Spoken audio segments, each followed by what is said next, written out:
Olá, meu nome é Daniel Calegari Pereira, seja muito bem-vindo ao podcast Coluna Sem Neura, que é um espaço para você com conhecimento de qualidade, com o intuito de você entender numa linguagem simples sobre o seu problema, porque eu acredito que a base do entendimento é importantíssimo para o controle do seu problema. E para me ajudar nessa discussão, eu trouxe aqui André Bissoli, mas antes das devidas apresentações, não deixe de seguir a gente nas redes sociais, curtir, compartilhar, ativar o sino de verificação e de notificação de novos conteúdos. Deixa nos comentários qualquer dúvida que a gente vai ter o maior prazer em responder, em interagir e engrandecer esse nosso movimento de trazer um conhecimento de qualidade, com lastro e de uma forma que você consiga entender. Então aqui está junto comigo André Bissoli, que eu tenho um orgulho muito grande de trabalhar com ele, de compartilhar conhecimento, da gente entender as coisas. Mas como eu venho falando sempre, antes da gente ser bombardeado com um monte de informação na internet, eu acho que a gente tem que verificar da onde está vindo aquilo, o lastro e de quem é que está pronunciando aquelas verdades. Então, André, antes de mais nada, fala pra gente, cara, quem é André Bissoli? Da onde você veio?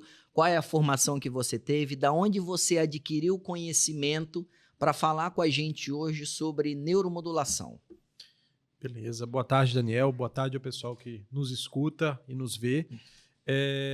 Na verdade, minha trajetória de neurocirurgia se confunde um pouco com a sua, né? Eu comecei a desenvolver interesse pela neurocirurgia no meio da faculdade, né? Eu sou daqui de Vitória mesmo, fiz a faculdade de medicina aqui e no meio da faculdade acabei conhecendo o Daniel. E na época comecei a acompanhar o serviço, foi ali que eu comecei a tomar gosto pela área da neurocirurgia.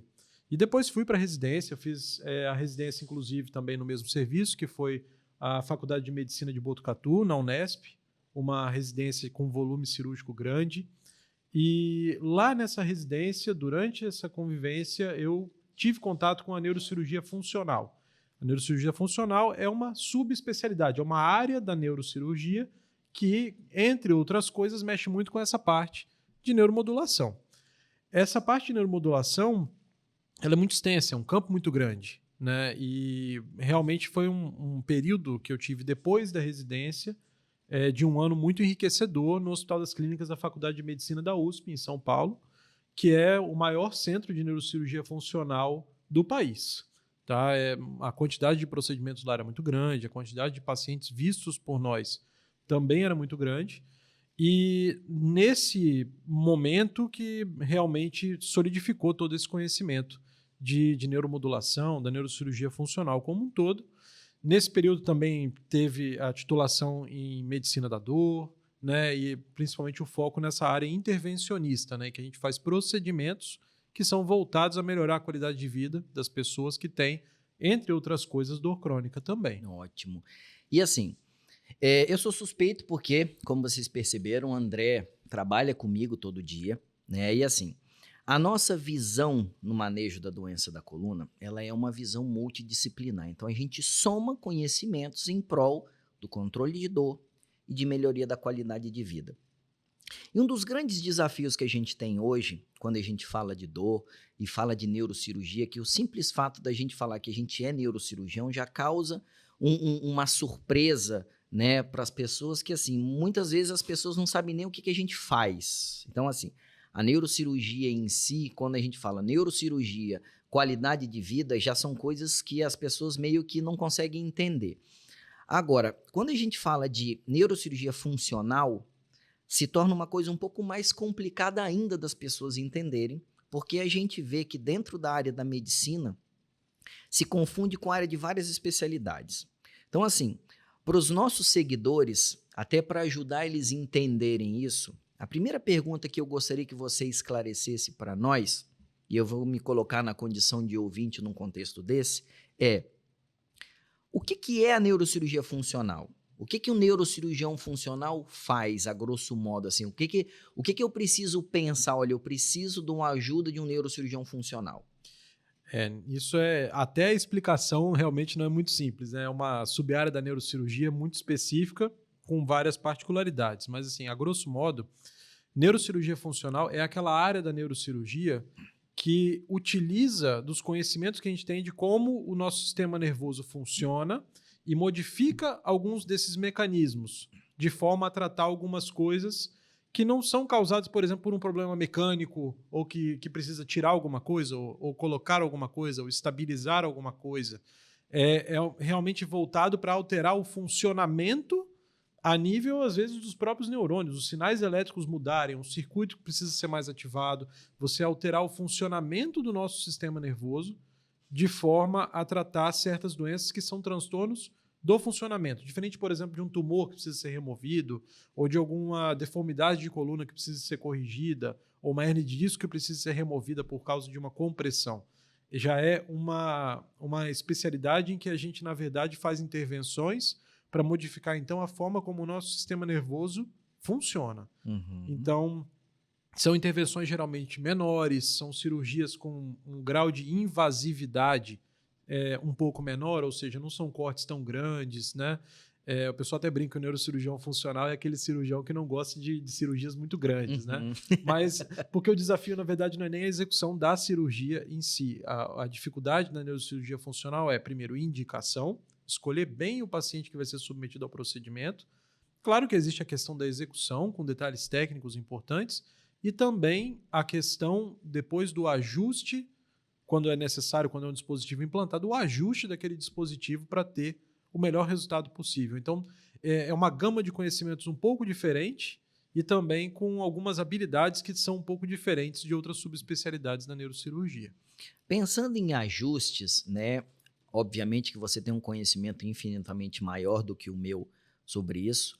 A gente vê que assim, a neuromodulação, né? A gente tem dois grandes grupos. Existem as doenças que a neuromodulação age no cérebro e existem as doenças que a neuromodulação age na coluna. Tá? Obviamente que eu trabalho mais com as doenças da coluna, então obviamente que o meu carro-chefe são sempre as neuromodulações relacionadas à doença da coluna. Só que você poderia esclarecer mais ou menos para a gente como é que é essa divisão, só para a gente começar a construir um raciocínio em cima da neurocirurgia funcional? Sim. Em termos gerais, geralmente quando o neurocirurgião funcional vai trabalhar no crânio, vai trabalhar em cima de transtornos do movimento, por exemplo, que aí entra a doença de Parkinson, tremor essencial, ou mesmo outros transtornos do movimento, tipo distonias, tudo que eu acho que não vem muito ao caso, é um foco diferente, né? Algumas dores também craniofaciais que também têm um foco diferente.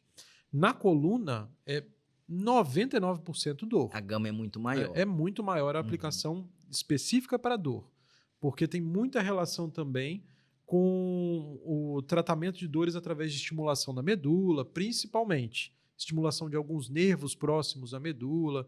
Na coluna, o foco é muito maior em dor, por exemplo, do que no crânio.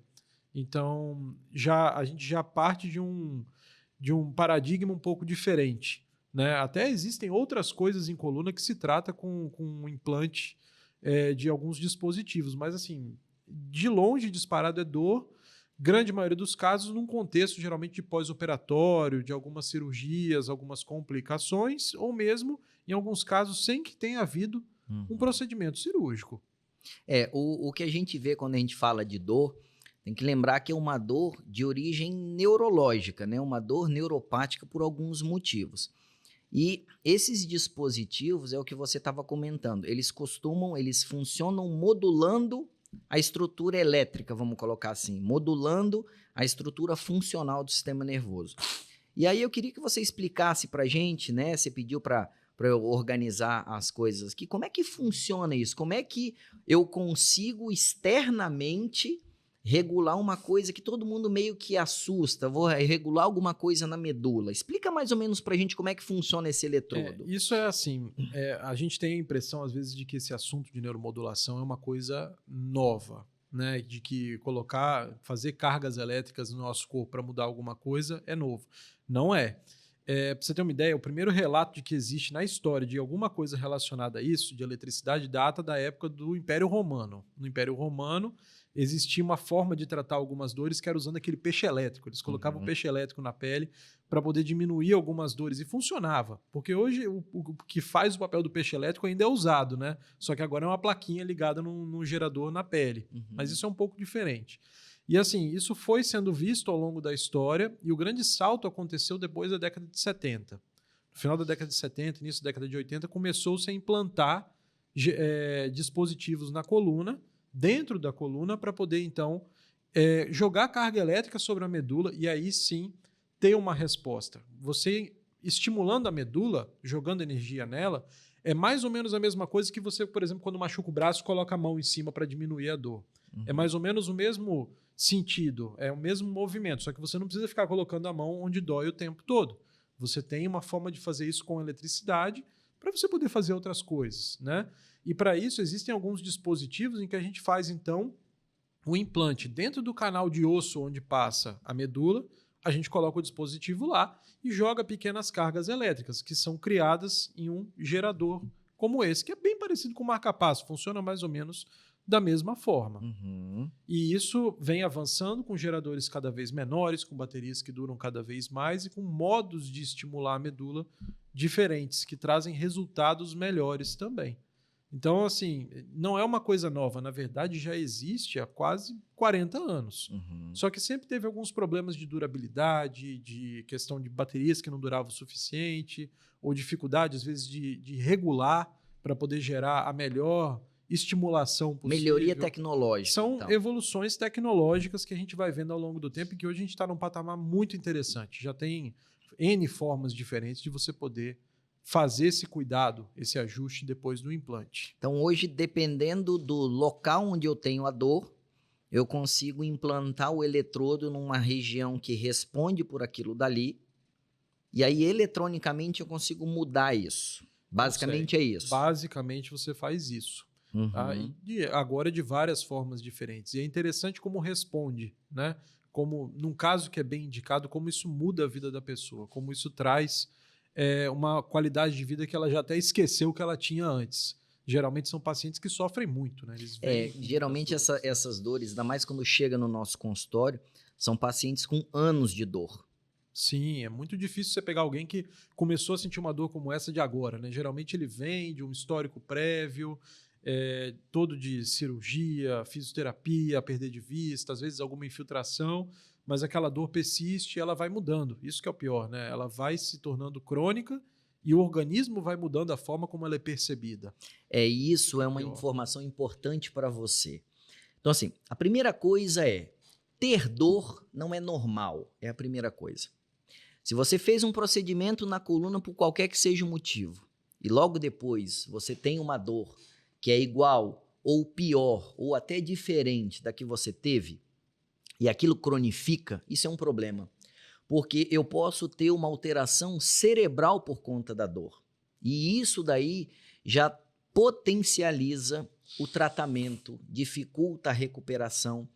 E aí a ideia do neurocirurgião funcional é exatamente para a gente tentar melhorar a qualidade de vida antes da cronificação dessas dores. Então, se essa informação por enquanto for útil para você, continua com a gente para você poder entender mais sobre isso, porque você vai ver como é esclarecedor.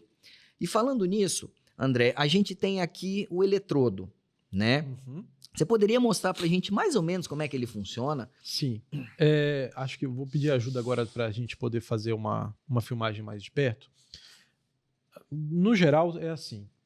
O que vai na coluna mesmo é isso aqui que a gente chama de placa, tá? Mas não é nada rígido, é uma plaquinha de silicone que tem vários contatos metálicos aqui dentro. Esses contatos metálicos são o que entregam a energia elétrica por cima da medula e fazem aquele trabalho todo que a gente conversou, de modular o funcionamento do sistema nervoso para diminuir a percepção da dor. Essa placa ela é ligada por esses fios aqui até um gerador, como esse aqui, por exemplo, passando por baixo da pele. Eu geralmente comparo com os pacientes e falo que é mais ou menos o tamanho de uma caixinha de fio dental, né? Um pouquinho para mais, às vezes, um pouquinho para menos. Alguns são recarregáveis, outros não são. E esse gerador é aqui que os impulsos elétricos são gerados e transmitidos por esse fio, então, até a placa onde a eletricidade é entregue e para fazer o trabalho da neuromodulação. E aí o implante é feito geralmente numa janelinha, a gente já tem essa janelinha, a gente só aumenta ela um pouquinho, e com uma incisão pequena a gente faz então o implante dessa placa dentro do canal por onde passa a medula. E ela fica por sobre a medula, tá? Isso é mais bem posicionado, obviamente, no intraoperatório real, né? Isso fica posicionado por sobre a medula e jogando eletricidade ali. E bem ancorada, bem fixada, é um implante que é considerado permanente. Você não precisa tirar isso depois, né? À medida que os geradores vão sendo substituídos, porque um dia essa bateria pode acabar ou ela vai, se for recarregável, vai viciando, você vai trocando para os geradores e os mais novos são compatíveis com a placa anterior. Então você vai atualizando a tecnologia depois. Isso é bem legal também, né? É uma tecnologia que vai sendo atualizada sempre, né? Não existe assim uma coisa perene, implantei aquilo e pronto, não tem mais o que fazer.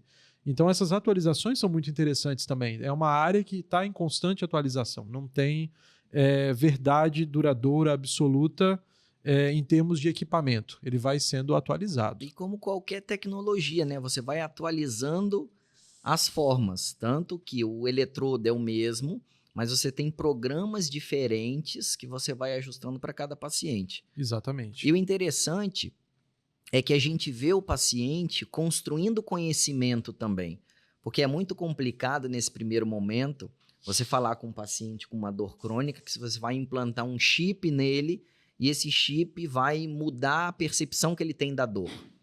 Tanto é que a maioria das vezes, a gente já não implanta o eletrodo e o gerador no mesmo tempo cirúrgico. A gente faz alguns testes antes, até para o paciente entender o que é aquilo. Porque muitas vezes a gente não consegue mudar a doença de base. A gente muda a percepção neurosensorial que ele tem da dor. Exatamente. Como é que funciona esse teste, André? Esse teste a gente faz geralmente internado. É possível ser feito fora do hospital também em alguns casos. Depende um pouco do quanto o paciente consegue manejar aquela situação, né? Tem alguns pacientes que acham estranho, inclusive tem um negócio implantado ali que fica gerando eletricidade, que o médico consegue, sem fio, ajustar aquilo lá. Então, alguns a gente fica internado mesmo, 2 ou 3 dias pelo menos, para a pessoa começar a se acostumar com a sensação. Geralmente no teste, a gente faz de uma forma que ele perceba o local onde está sendo estimulado, tá? Esse teste ele serve justamente para isso, para se acostumar com a sensação de ter a estimulação. Hoje já não é assim com todos, não são todas as formas de estimulação que são assim, mas na maioria das vezes é possível sentir como se fosse uma massagem na perna, naquela região, por exemplo, ou no braço, dependendo de onde o eletrodo está implantado. Uma vez feito esse teste, o paciente falando, olha, realmente minha dor está um pouco melhor, ou então está muito melhor, às vezes acontece também, percebeu que está tendo um benefício, aí a gente implanta o gerador definitivamente. Em alguns casos é possível implantar a placa, ou então eletrodos que a gente chama de percutâneos, né, que você coloca uma agulhinha, entra lá no canal por onde passa a medula, já deixa ali, e um eletrodo temporário que a gente fala, ligado a um gerador fora da pele aqui, que a pessoa até leva para casa. Isso é possível fazer também. E aí depois implanta o definitivo. Sem dúvida, o teste é muito importante. Em alguns casos, inclusive, é uma obrigação, dependendo até do tipo de convênio, que é um assunto que não tem jeito, né? A gente tem que estar adaptado a essas questões da parte operacional da saúde, vamos dizer assim.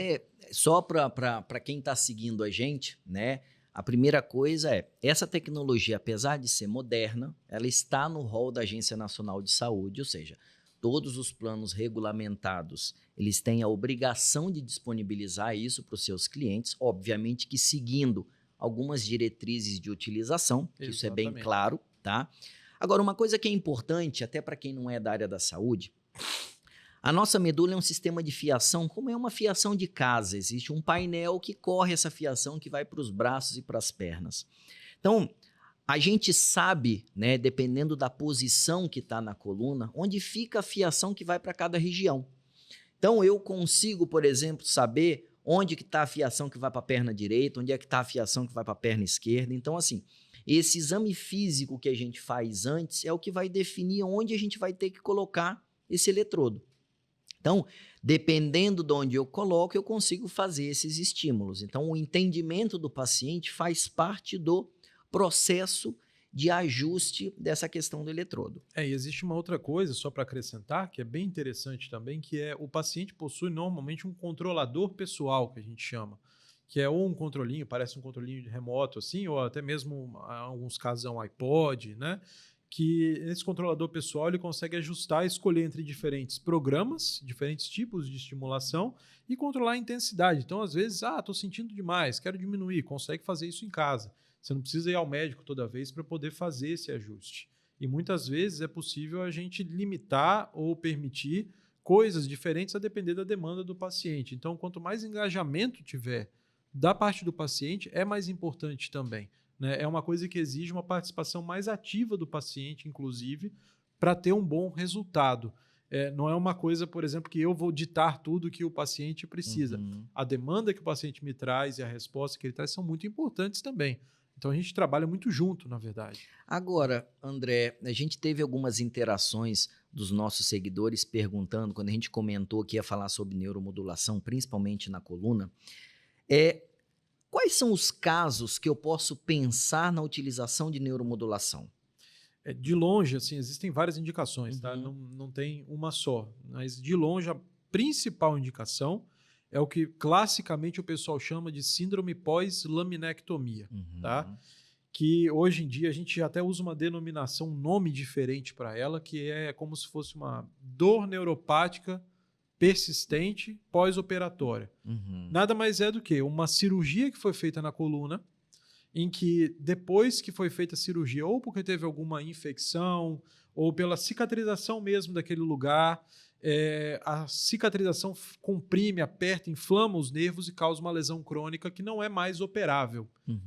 Por definição é isso, né? É aquele problema de coluna que você operou, não tem indicação de revisar cirurgicamente, de entrar lá para operar de novo, mas a dor continua lá. Então é uma cicatriz anormal do nervo. Exatamente, que gera dor típica do nervo. Então, normalmente, assim, eu não vou ter uma compressão extrínseca no nervo, mas ele cicatrizou de forma anômala. Exatamente. Era aquele nervo que estava muito apertado, fez a cirurgia para desapertar, era para ter melhorado a dor, só que a dor ou não some, ou então acaba voltando, e você vê lá, está desapertado, não era para estar doendo. Né? Então, significa que teve uma cicatrização anormal ali. Então, hoje eu posso ter, por exemplo, uma dor neuropática com uma cirurgia simples de hérnia de disco. Pode, e com resultado pós-operatório na imagem, na ressonância, no raio-x, muito bom. Mesmo assim, pode acontecer, e nós temos casos assim, em que a dor não sumiu. E aí, agora, como trata? Vamos colocar assim, se eu tenho, por exemplo, numa cirurgia simples de uma hérnia de disco, um nervo que ele está sendo agredido extrinsecamente por uma hérnia e dói, mas ele não está muito machucado. E eu tenho um nervo que está muito machucado. O fato dele estar muito machucado antes da cirurgia aumenta o risco dele desenvolver uma dor neuropática pós-operatória. Com certeza. Certo? Com certeza. Então, por exemplo, negligenciar uma dor, para a gente, aumenta o risco de uma dor neuropática. Sem dúvida. Sem dúvida. Quanto mais tempo de dor e mais grave foi aquele estímulo de dor, mais chance a pessoa tem de aquilo se tornar uma dor crônica e do tipo neuropático, a dor típica do nervo. Então, uma coisa que a gente observa no Brasil é que, assim, a doença da coluna, normalmente, quando chega no nosso consultório, ela chega numa fase muito avançada. Ou seja, a gente vai empurrando literalmente com a barriga. E aí, quando a gente lida com a doença da coluna, o foco nosso na doença da coluna não é o osso, não é a articulação, é a proteção das estruturas neurais. Então, se eu tenho hoje um nervo que vem sendo agredido e se machuca, quando eu opero ou quando eu descomprimo, eu não posso esperar que ele se recupere na mesma velocidade que se ele estiver levemente machucado. Então, quando a gente fala hoje de neuromodulação, a gente precisa entender que o estágio do diagnóstico, já que a gente lida a maior parte das vezes com doença degenerativa, é um dos fatores que pode aumentar o risco de eu desenvolver dor neuropática futuramente. E aí, André, quando a gente fala exatamente sobre isso, existem alguns pacientes, obviamente, que aumentam o risco de eu ter uma dor neuropática. Então, por exemplo, eu vou operar um paciente diabético, eu vou operar um paciente obeso, eu vou operar um paciente que aumenta o risco de uma infecção, por exemplo, uma cirurgia como a gente fazia antigamente com grandes cortes, com grandes descompressões, eu aumento o risco de infecção. Obviamente que a cirurgia minimamente invasiva eu diminuo a probabilidade disso acontecer. Sem dúvida. Agora, por exemplo, uma complicação pós-operatória, eu pego uma infecção ou uma cicatrização anômala, ok. Mas existem outras causas também que eu posso ser beneficiado com eletrodo. Que outro tipo de paciente, por exemplo? Existem outros que não têm a ver tanto com a questão pós-operatória como é a maioria, né? Existem algumas sequelas de alguns problemas graves, por exemplo, herpes zoster. Herpes zoster é uma coisa assim que gera, quando é uma neuralgia pós-herpética dolorosa e persistente, passou o zoster, a dor continua lá. Passou 6 meses, 1 ano do zoster, a dor continua lá. É muito difícil tratar isso se você não usar neuromodulação, por exemplo. Então, a dor do nervo propriamente dito, se eu cicatrizo um nervo e ele está anormal, ou seja, uma fiação anormal. Isso, porque o zoster ele faz justamente isso, né? Ele mora dentro do nervo desde quando a gente pegou ele lá quando era criança, né? E aí ele destrói o nervo quando ele começa a se multiplicar. E geralmente as lesões do zoster, aquelas bolinhas, aqueles negócios, crescem no caminho do nervo trajeto mesmo. do nervo, sim. E aí depois, quando ele cicatriza, normalmente é para a dor parar. Né? O que acontece? Às vezes é que a lesão do nervo é tão grande no zoster que ele fica mandando sinal de dor sem estar sendo lesado mais. Então, ou seja, ele ficou com uma cicatrização anormal também pelo zoster e deixou, que é o cobreiro, né, que o pessoal falava, né, que é o herpes zoster. É muito difícil de tratar essa dor se você não lançar mão de alguma coisa como a neuromodulação, por exemplo, porque remédio normalmente não faz aquele grande efeito. E tem os efeitos colaterais do remédio com também, certeza, né? E o custo. É o também. custo a longo prazo, mas os efeitos colaterais a médio e curto prazo são problemáticos Isso, então, também, a pessoa né? para de usar determinadas roupas, a pessoa para de fazer determinadas atividades, diminui muito a qualidade de vida, para de praticar esporte, para de sair, para de encontrar os amigos e familiares porque está com dor. Hoje eu não vou porque eu estou com muita dor. Isso é uma coisa Vira um muito problema ruim. social, né? Sem dúvida. Trabalho fica mais difícil. Então, o objetivo de um tratamento como esse é justamente retomar qualidade de vida, atividades, até a produtividade, em alguns casos, desse tipo de paciente. Então, assim, esse nervo doente, obviamente que a neurologia pós-herpética é uma condição, mas, por exemplo, um paciente com uma doença do nervo, uma polineuropatia diabética, por Isso, exemplo, ele se beneficia de um eletrodo? Sem dúvida, também. É uma das outras indicações. Sempre a gente está falando que está vendo que segue um padrão, né? Basicamente, são coisas que destroem os nervos e que na cicatrização é anormal, que geram um funcionamento anormal desses nervos. Polineuropatia diabética, mas também não só diabética, algumas sem causa definida e algumas até pós-quimioterapia também. Tem algumas quimioterapias que, infelizmente, elas são necessárias, óbvio, para você sobreviver a um câncer, né? E tratar, muitas vezes até curar. Mas às vezes o indivíduo tratou, curou, melhorou do câncer, mas a polineuropatia aparece porque a quimioterapia acabou machucando esses nervos. Então, polineuropatias desse tipo, que são dolorosas, com dor típica do nervo, são outra indicação também muito importante. Existem outras ainda mais raras, mas assim, que são, por exemplo, alguns tipos específicos de dor no peito, de angina, alguns tipos de dor pós-cirurgia cardíaca, a gente até vê algumas insuficiências de alguns vasos, que a gente fala de falta de chegar sangue, por exemplo, no pé, no caso de alguns diabéticos também que acabam melhorando, mas a gente tem se limitado normalmente a tratar mais as dores por lesão de nervo das mais variadas causas. A gente tem visto uma quantidade maior, né? Essas outras indicações elas são um pouco mais raras. Eu acho que o grande desafio, pelo que eu estou entendendo e pelo que a gente percebe, é que o paciente muitas vezes que se beneficiaria da neuromodulação, às vezes o médico que conduz o caso dele nem sabe que aquilo existe. Exatamente. Eles não são meus pacientes, por exemplo. Eles não vêm do meu consultório. Na verdade, eles vêm do consultório de outros médicos. Porque, por exemplo, um paciente que tem uma polineuropatia diabética parte do pressuposto que ele é um diabético. Então, ele não vai acompanhar o diabetes no consultório da neurocirurgia. Ele vai acompanhar no consultório da endocrinologia, por exemplo. Exatamente. Então, cabe o endocrinologista encaminhar para considerar a possibilidade da neuromodulação. Exatamente. Eles vêm do consultório de dermatologistas, como no caso do zoster. Várias pessoas tratam zoster e está certo, né? Com dermatologista. Então, é de lá que vem. Oncologista, quando é pós-quimioterapia, por exemplo. Endocrinologista, quando é do diabetes. Fora outras causas mais, né? Outros tipos de coisas que levam a lesões de nervos que são dolorosas. Agora, o momento ideal de encaminhar para o neurocirurgião funcional é não na fase final da doença, porque o tratamento ele já se torna mais complexo, principalmente quando você pega, por exemplo, um paciente oncológico com quimioterapia, às vezes com uma radioterapia que também pode causar uma lesão do nervo. Justamente. Então, assim, o mais importante, e aí, para você que está acompanhando a gente até esse momento e se identificar com algumas coisas relacionadas a isso, é interessante porque, às vezes, o quanto antes a gente fizer qualquer tipo de intervenção, obviamente vai proteger aquele nervo e vai tentar fazer com que ele se recupere.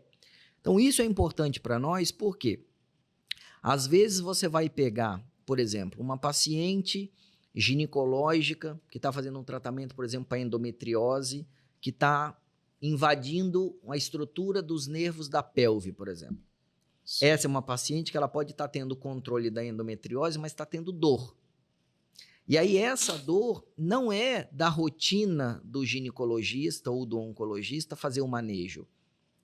E aí a gente tem muita coisa para conseguir fazer. Sim, entendeu? As indicações se expandiram muito nos últimos anos e o tipo de aparelho que se usa é parecido também, mas não é exatamente igual a esse que eu mostrei. É um aparelho que vai nos nervos que dão mais ou menos a sensibilidade dessa região. É um pouco diferente, mas, em resumo, é uma tecnologia que não existia até 4 anos atrás aqui no Brasil. Chegou e agora é disponível também via plano de saúde, também está no rol da ANS, também é possível de implantar, mas requer uma indicação precisa e uma avaliação, se possível, antes de ficar tão ruim a dor. Já ter um acompanhamento da nossa parte quando se percebe que aquilo está se tornando alguma coisa mais crônica. Olha, comecei a dar remédio, já começou a ter uma dor, não está muito bem, vamos acompanhar junto, porque dependendo do que for, a gente consegue chegar um pouco antes daquilo se tornar um enorme problema. Exato. Né? Então a gente pode chegar um pouquinho antes. Isso vale para todas as especialidades. Eu acho que isso é muito importante. É importante que o paciente que tem acompanhamento com essas especialidades, ele fale isso com o médico também, se isso chegar ao conhecimento dele. E é importante que o médico que o acompanha tenha também esse conhecimento, porque assim, apesar de a gente estar conversando aqui sobre um assunto médico, esse é um assunto que vários médicos não têm domínio, não têm conhecimento, ou mesmo nem ciência de que isso aqui existe. E eu acho que é um problema até mesmo de formação, porque isso não está na rotina de formação médica, principalmente no Espírito Santo. Entendeu? Então, assim, se você hoje nem conhece dessa tecnologia, é um problema grande isso para nós. Entendeu? Por quê? A maioria dos pacientes, quando eles se beneficiam da neuromodulação, a gente vê que muda a vida. E ela muda a vida drasticamente. E aí, quando você pega, por exemplo, às vezes paciente com 5 anos, 10 anos de dor, você tem uma década de dor. E você conseguir mudar com um procedimento, porque qual é a grande consideração que eu vejo? Assim, apesar de ser um procedimento cirúrgico, ele é um procedimento cirúrgico minimamente invasivo. Sim. Então, o risco dele, eu posso fazer, por exemplo, num paciente obeso, eu posso fazer num paciente mais velho, eu posso fazer num paciente, por exemplo, que está com quimioterapia, que ele está imunossuprimido, ou seja, não existe uma restrição muito grande nas indicações, comparando com benefício. É muito difícil ter um paciente que não possa implantar um dispositivo como esse. Tem que ser uma situação extrema, e aí geralmente ele não está mais indicado quando é assim, né? Que eu esteja extremamente grave, com uma infecção muito grave, ou então já numa fase absolutamente terminal, por exemplo, de um tratamento oncológico, e já entra numa situação que a gente também não indicaria. Então é extremamente raro a gente não conseguir fazer um implante. Por exemplo, um paciente desse coloca um eletrodo, André. Ele pode, por exemplo, fazer uma atividade física? Normal. Ele tem que respeitar o período inicial de cicatrização da pele, né, de cicatrização das estruturas que a gente mexe, mas depois disso existe uma folga nessa fiação e ela é resistente também. Então, isso é outra coisa, né? Não posso mais fazer minha atividade física. Não, você pode fazer praticamente qualquer atividade física. Pode nadar, pode ir à praia normal, pode praticar até um mesmo esporte de contato, não tem problema. Tá? Respeitando alguns limites de coisas extremas, vamos dizer assim. Né? Mas, no geral, para a atividade física que a maioria das pessoas faz, uma corrida, musculação, algum esporte, jogar um tênis, jogar um vôlei na praia, beach tênis, que está na moda, qualquer coisa assim, pode ser praticado sem problema nenhum. E a questão da neuromodulação, é importante que a gente entenda, existe um nervo doente, que é o foco do tratamento da neuromodulação, mas existe muitas vezes uma coluna que esse nervo está inserido nela, e essa coluna ela vai envelhecer. Então, a gente precisa cuidar desse restante de coluna, por isso que os hábitos de vida eles são importantes. Então, eu posso colocar um eletrodo para resolver um problema numa região e eu desenvolver uma doença da coluna numa outra região porque eu não cuidei. Sim, a vida continua normalmente. Né? A vida continua Nesse normalmente. sentido também. Então, isso é importante. A gente sabe, a gente consegue ir em consultório, isso aí é bom da nossa especialidade enquanto neurocirurgiões, é que a gente consegue separar isso muito bem em consultório. É muito importante saber, inclusive, diferenciar esse tipo de dor para poder não deixar passar uma indicação, por exemplo, de depois fazer um tratamento de uma dor das articulações da coluna, ou então porque pode aparecer, numa pessoa que tem um eletrodo, aparecer uma hernia de disco nova. A vida continua e as doenças da coluna continuam também. Então a gente mantém esse discernimento. E as pessoas podem ter um pouco de dificuldade, até de curiosidade, de saber, cara, como é que a gente regula isso? Como é que a gente regula isso, André? Esses aparelhos hoje, independente do fabricante, todos têm o recurso da telemetria. Então, apesar de o gerador ficar implantado por baixo da pele, existem transmissores sem fio que ligam geralmente. Hoje todos usam um tablet, né? A gente tem um tablet que dentro dele a gente consegue regular várias coisas diferentes, vários parâmetros que a gente chama. Se vocês olharem aqui, eu vou pedir o zoom de novo, esse aqui, eletrodo, por exemplo, ele tem 20 contatos diferentes. Cada um desses 20 contatos pode ser selecionado no programador, então eu consigo fazer combinações entre eles para poder atingir a área que eu quero. Como o Daniel falou, praticamente não, eu digo completamente mapeado. Então eu consigo definir a área onde meu estímulo vai chegar. E aí eu consigo definir também a intensidade do estímulo, a frequência, largura de pulso e formas de onda hoje diferentes. E aí, com as devidas particularidades, eu consigo então entregar a melhor terapia possível para o paciente. Agora, uma coisa que é importante, tá? É que assim, é um procedimento em si, ele não é tão complexo de você conseguir implantar esse eletrodo na coluna. Mas ele necessita de um conhecimento técnico muito grande para você ajustar a combinação perfeita para cada paciente. Porque se você for ver, são combinações infinitas que esses eletrodos permitem, né? Sim. Então, assim, hoje o que eu vejo, como é a base do nosso podcast, é que você seja submetido a um tratamento de neuromodulação por alguém que seja completamente qualificado para entender todas essas nuances. Por quê? Às vezes você pode ter um eletrodo implantado no lugar certo, com uma indicação precisa, só que ele mal ajustado, o paciente não vai ter o benefício. Exatamente. Como eu falei lá no início, né? A maior dificuldade não é implantar. Implantar, tecnicamente, para nós, enquanto neurocirurgiões, está entre os procedimentos com mais tranquilidade na execução. A dificuldade é justamente entregar a terapia depois. E aí é muito importante que a gente diga isso, é que não é possível atingir, na maioria das vezes, a melhor combinação possível logo no início. Então, requer bastante paciência e persistência depois para que a gente possa fazer os ajustes. Alguns pacientes, por sorte e também pelo tipo de indicação, têm esse ajuste mais rápido, né? Eles atingem um bom nível de alívio de dor logo no início.